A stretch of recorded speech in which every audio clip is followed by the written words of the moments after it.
আমার পরীক্ষার সামনে, টাকা নাই কাছে, অমুকের ধার দিনা আছে, এটা আছে, ওইটা আছে, এটা this is a concept, this is a concept. So কনসেপ্টটা আমরা চিন্তা দ্বারা কি করতেছি, আমরা ডিভাইডেড করতেছি।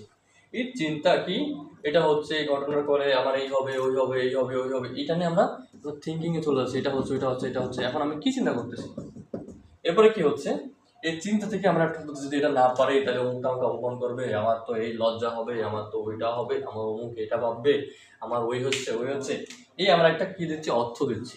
অর্থ দেওয়ার পরে কি হচ্ছে, এই অর্থের সাথে প্রত্যেকটা শব্দ একটা ইমোশনের সাথে কানেকশন, প্রত্যেকটা শব্দ একটা ইমোশনের সাথে কানেকশন। যেমন আমি মাকে ভীষণ ভালোবাসি, শত্রুদেরকে পিটিয়ে পিটিয়ে হত্যা করতে হবে। দুইটা কিন্তু দুইটা রিয়াকশন, দুইটা আমাদের বডির কালচারাল, মানে বডির যে বায়োলজিক্যাল ফাংশনগুলো, এটাকে বলা হয় ভার্বাল। সো ভার্বাল ল্যাঙ্গুয়েজটা কি করলাম, ভার্বাল ল্যাঙ্গুয়েজটা আমি শো করলাম স্পিরিটের সাথে। এটা হচ্ছে কি, অর্থ দেওয়া। এই আবেগ আমাদের সাথে ইনভেস্ট হচ্ছে, ইনভেস্ট হলে কি হচ্ছে, এই রিয়াক্ট করতেছে কি শরীর।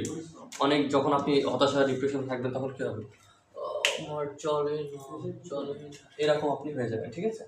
তো যাই হোক, আচ্ছা, তো এই হচ্ছে আপনার একটা স্ট্রেস হওয়ার পেছনের মূল কাহিনী। কোনো একটা ঘটনা ঘটবে, তারপরে চিন্তা তৈরি হবে,